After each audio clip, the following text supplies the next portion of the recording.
The lawyer didn't lower his voice. He didn't soften it. He didn't ask if I was sitting down. You need to leave your husband today.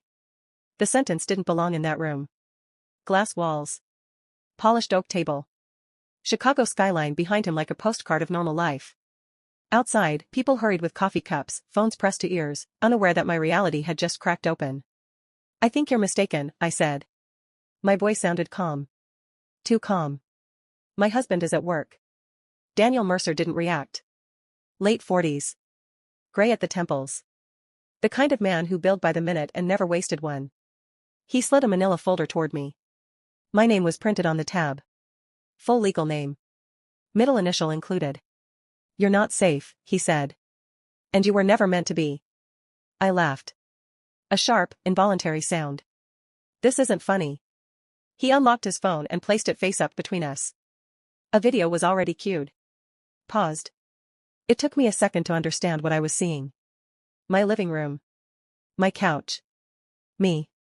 Asleep. Hair across my face. One arm hanging off the cushion. The timestamp was from 2 weeks ago. 2:14 a.m. Who filmed this? I whispered. Daniel didn't answer.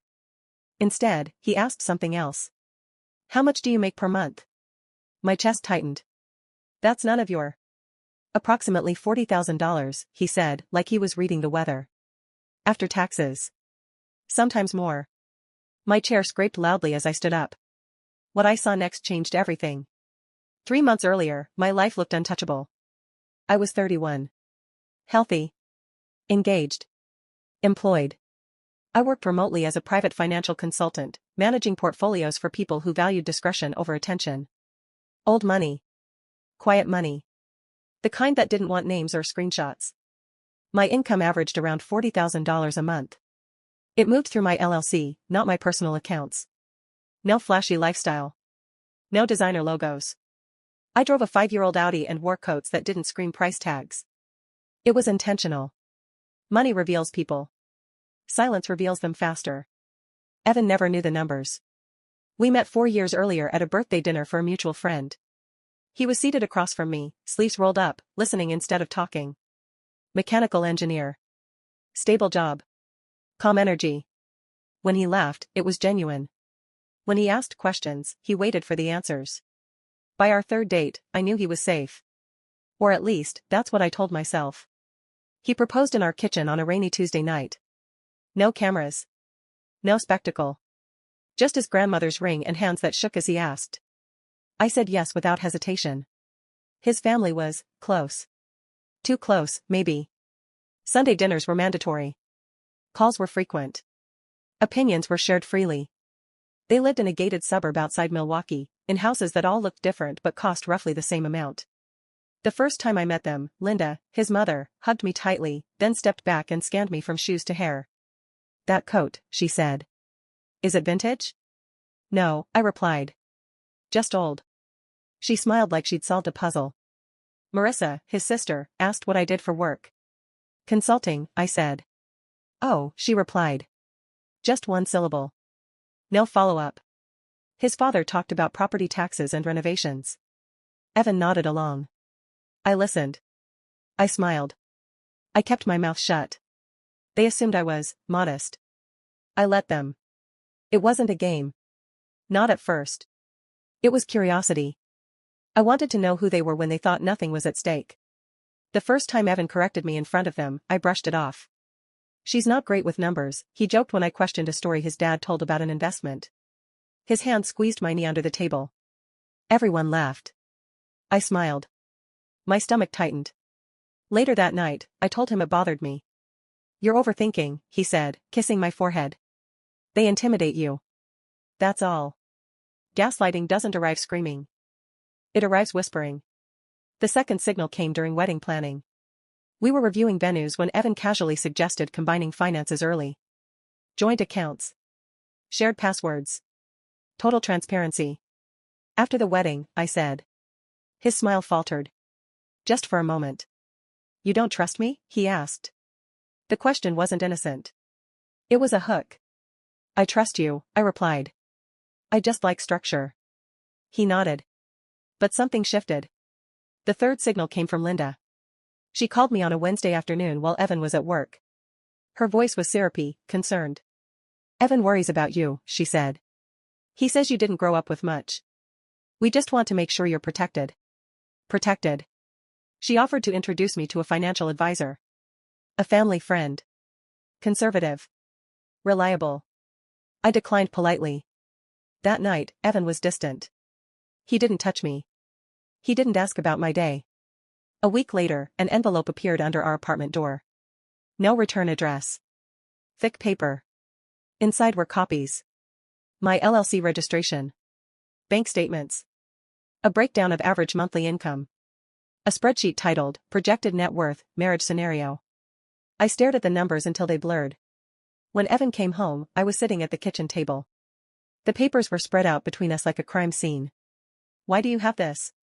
I asked. He froze. Then he smiled. You weren't supposed to see that yet, he said. That was the moment I knew. 2 days later, I was sitting across from Daniel Mercer. And now, in that glass-walled office, he replayed the video. Evan stood over me while I slept. My phone in his hand. His face expressionless. Calculating. Daniel paused the footage. Your husband planned this for over a year, he said quietly. I swallowed. We're not married. He met my eyes. That's when I stopped being afraid. Daniel waited until my breathing slowed. Then he opened the folder. Inside wasn't chaos. It was order. Tabs. Dates. Color-coded highlights. The kind of organization that takes time. Obsession-level time. Before you panic, he said, I need you to listen. Not react. I nodded, though my hands were shaking. The video you saw was recovered from a cloud backup your fiancé didn't know existed, Daniel continued. It was flagged during a civil case involving his mother. My, what? I asked. Linda, he said. She's being quietly investigated for financial fraud. Small scale. Real estate manipulation. Shell companies. Nothing flashy. I leaned back. The room felt smaller. And you? I asked. I represent one of the parties she tried to bury, Daniel replied. During discovery, your name surfaced. Repeatedly. He slid a document toward me. A timeline. My relationship with Evan, mapped out month by month. First date. Moving in together. Engagement. Projected marriage date. Alongside it were notes. Target unaware of true income. Access increasing.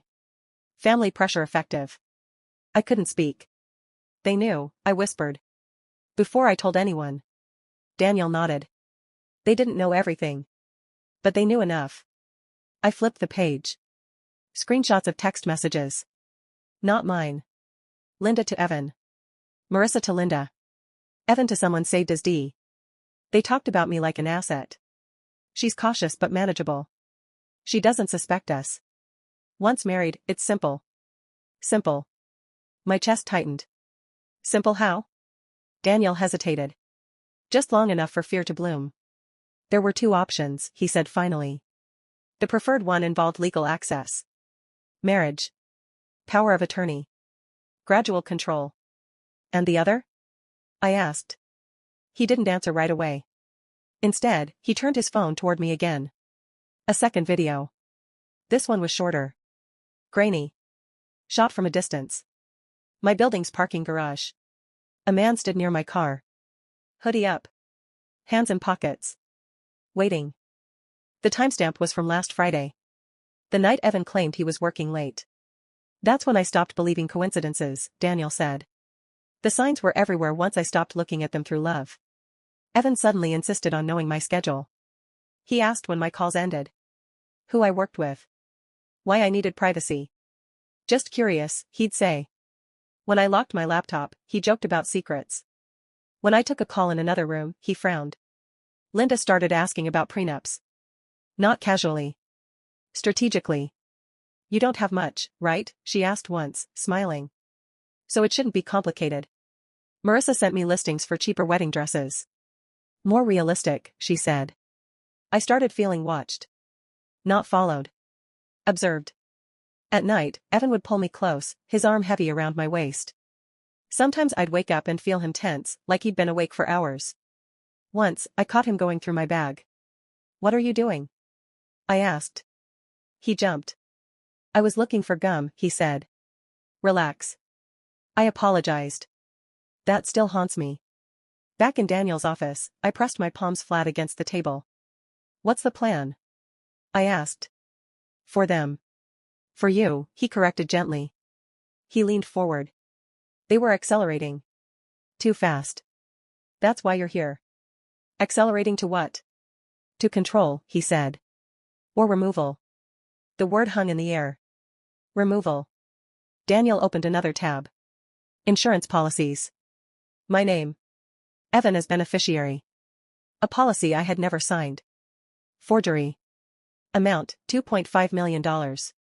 I thought you said they wanted access, I whispered. They did, Daniel said. Until Linda's legal trouble made money urgent. He paused. People get sloppy when they're desperate. My vision tunneled. So what now? Now, he said, you disappear. I laughed weakly. That's not possible. It is, he replied. If you trust me. He slid a burner phone across the table. No contact with Evan. No contact with his family. You go home, pack essentials, and leave tonight. And my things? I asked. Are replaceable, he said. You are not. I stared at the phone. That's when something in me hardened, I said quietly. Daniel studied me. What do you mean? I'm done running, I said. They think I'm weak. Poor. Naive. I looked up at him. I want them to think they're winning. His eyes narrowed. That's dangerous. So is doing nothing, I replied. Silence stretched between us. Finally, Daniel exhaled. If we do this your way, he said, there's no turning back. I smiled without humor. There already wasn't. That night, I went home. Evan was on the couch, scrolling through his phone like nothing in the world was wrong. Hey, he said, smiling. You're late. Work, I replied. I kissed his cheek. Felt his pulse jump. I packed slowly. Casually. A few clothes. My passport. A flash drive hidden in a tampon box. He watched me from the doorway. Going somewhere? He asked. Conference, I said.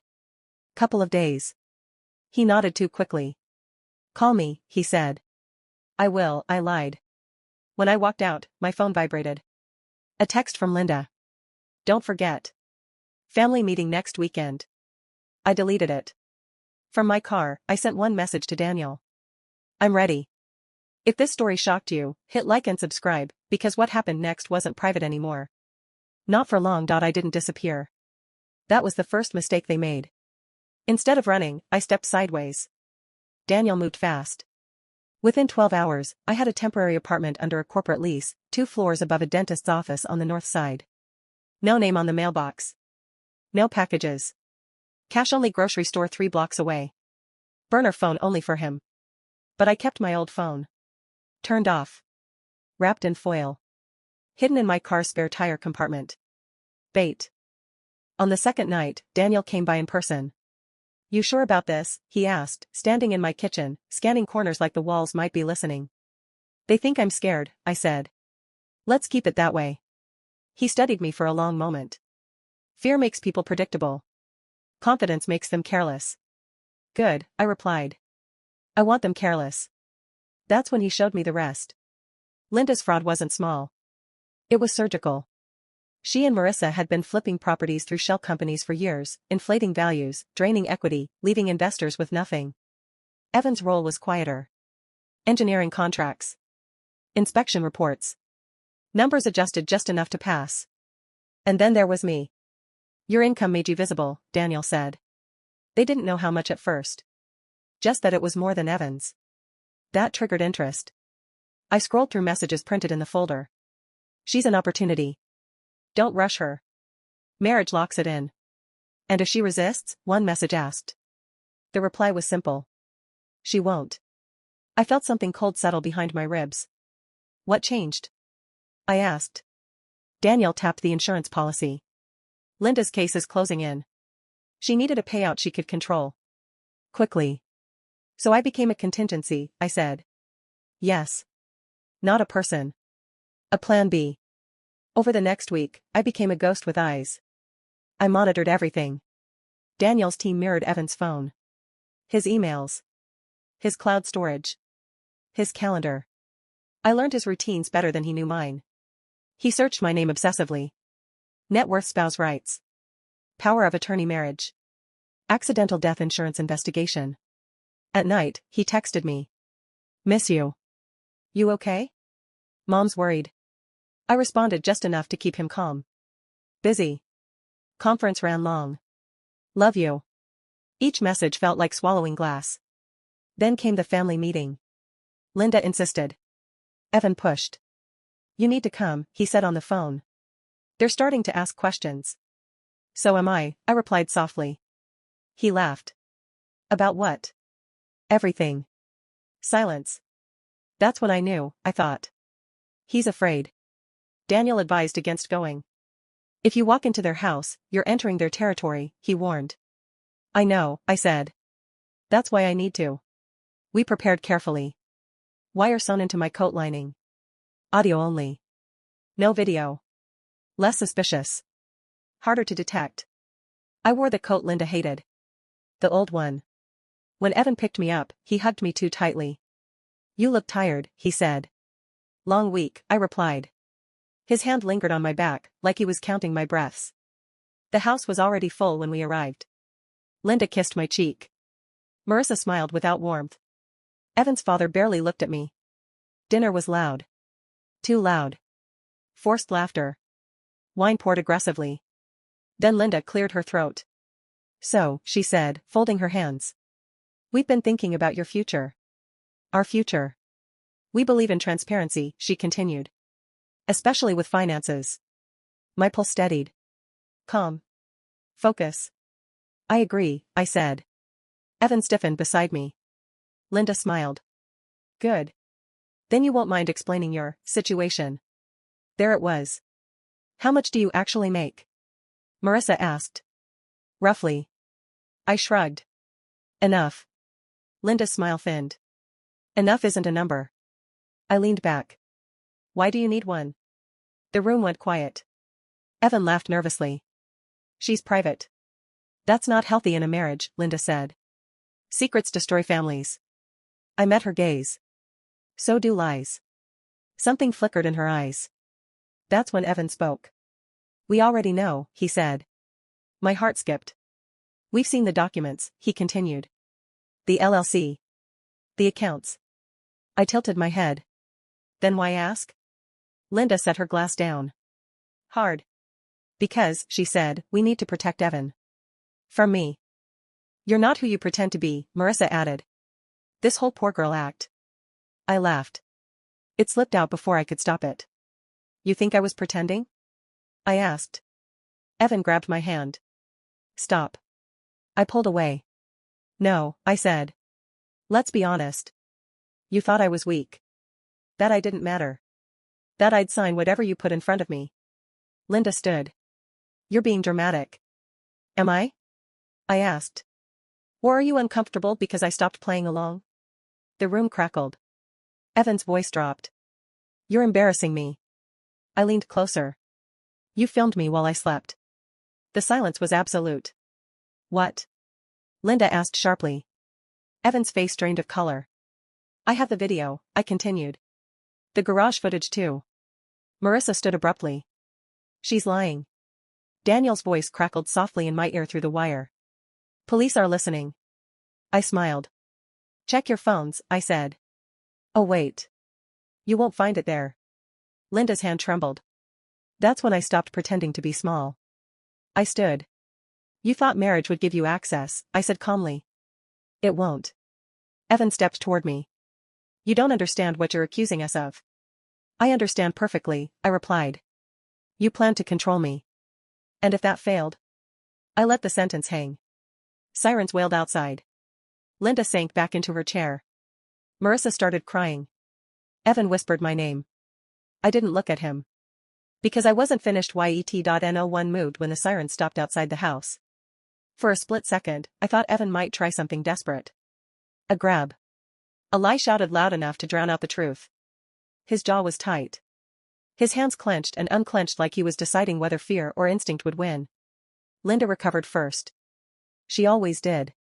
This is a misunderstanding, she said calmly, already smoothing her blouse, already calculating angles. My future daughter-in-law is confused. Emotional. Gaslighting. Even now. I felt the wire warm against my skin. Daniel's voice was steady in my ear. Stay where you are. Let them talk. Marissa was crying openly now, mascara streaking down her cheeks. You can't just accuse us, she sobbed. Do you know who you're dealing with? I did. That was the problem. The front door opened. Heavy footsteps. 2 uniformed officers stepped inside, followed by a man in a gray suit who didn't look at anyone except me. Detective Harris. Financial crimes. Daniel had shown me his photo. Evening, Harris said. We received a call regarding insurance fraud and unlawful surveillance. Linda smiled like she'd practiced it in a mirror. There must be some mistake. Harris glanced at her, unimpressed. Ma'am, please sit down. She didn't. Evan finally spoke. This is insane. She's lying. She disappeared for days and now she comes back with evidence, Harris interrupted. He nodded to the officer beside him, who placed an evidence bag on the dining table. My phone. The one Evan had taken while I slept. His breath caught. That phone, Harris continued, contains footage recorded without consent, as well as access to accounts linked to falsified insurance documentation. The room tilted. Evan looked at me then. Really looked at me. Like he was seeing a stranger. You did this, he whispered. No, I said quietly. You did.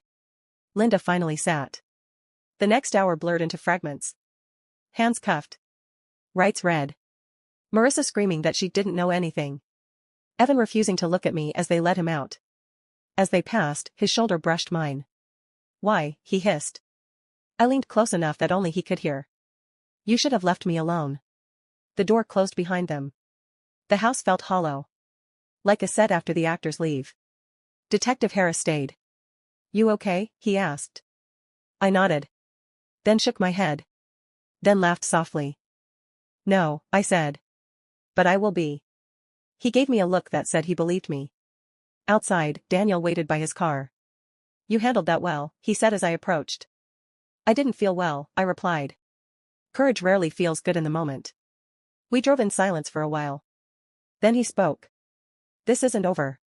I know, I said. Linda was released on bail the next morning. So was Evan. That was when the messages started. Unknown numbers. Voicemails with no words. Just breathing. Emails accusing me of ruining a family. Daniel increased security. I moved again. New place. New locks.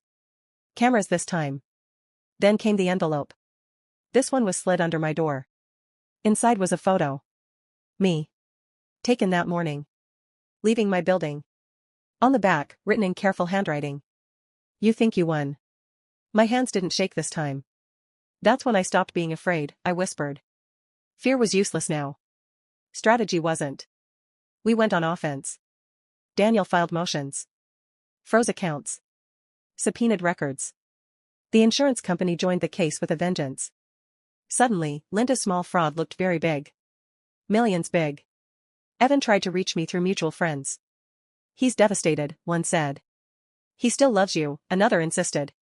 Love doesn't film you while you sleep. Marissa posted vague quotes about betrayal and snakes. I stayed silent. Then Daniel called me late one night. They're offering a deal, he said. For who? For Evan. My stomach dropped. What kind of deal? Reduced sentence. Testimony against his mother. I closed my eyes. And? He wants to talk to you. I laughed. A real laugh this time. Short. Dark. No.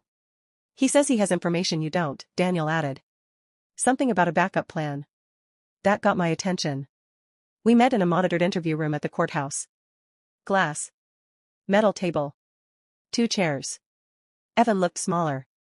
Unshaven. Tired. The confidence stripped away.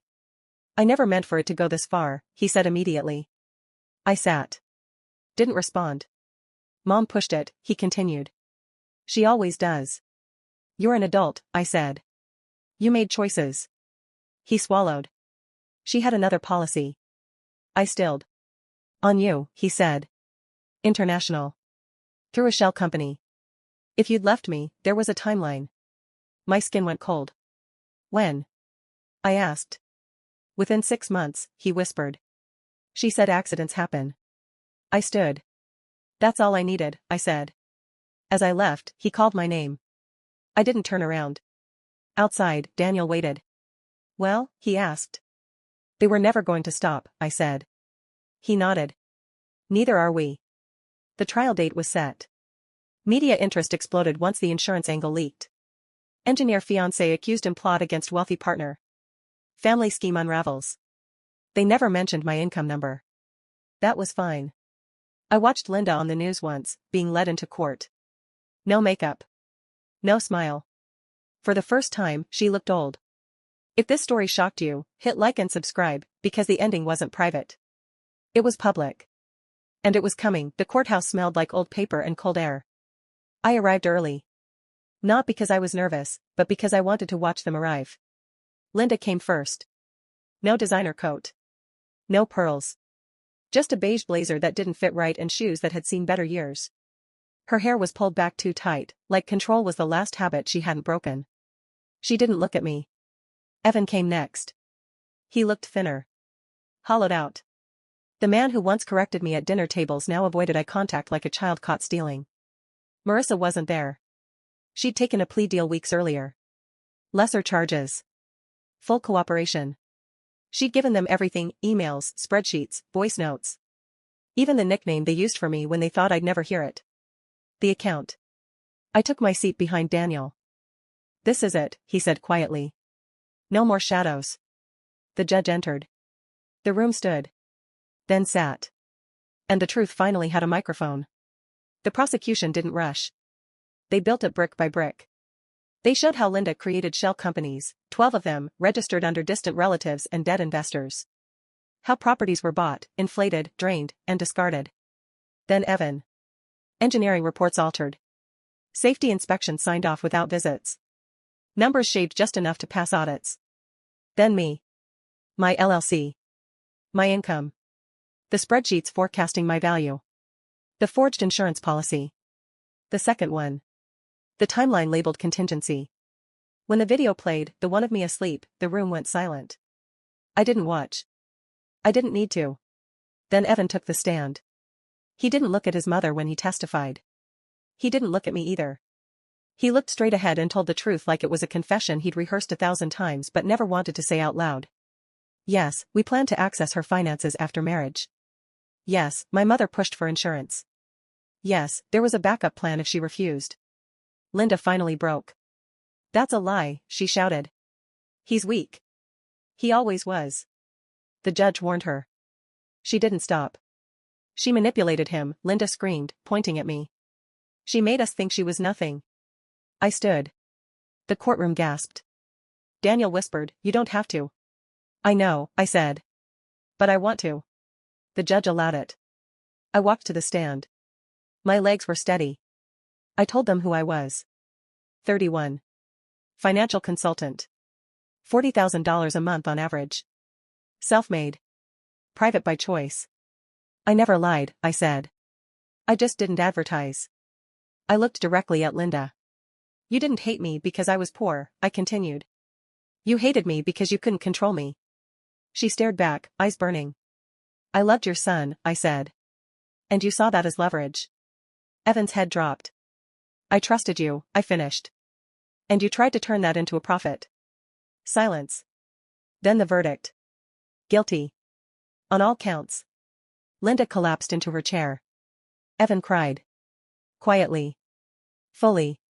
Like someone mourning a life he set on fire himself. Sentencing came weeks later. Linda received 12 years. No early release. Evan got 5.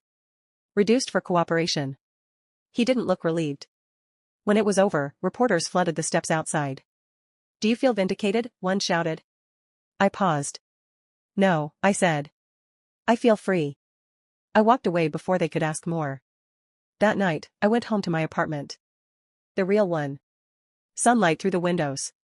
Quiet. Safe. I poured a glass of wine and sat on the floor. For the first time in months, I slept without checking the locks. Daniel called the next day. "They're appealing," he said. "I expected that," I replied. "They won't win." "I know." He hesitated. "You did something important." "I protected myself," I said. "That's all." After everything settled, I changed my number. I closed the LLC and opened another. New name. Same skills. I kept my income private. But I stopped pretending to be small. Because here's the truth they never understood. I wasn't hiding my money. I was hiding from people like them. And now? I don't hide anymore. If this story shook you, hit like and subscribe, because sometimes the most dangerous thing you can do is let the wrong people think you're powerless. Family isn't blood. It's who chooses you. And I finally chose myself.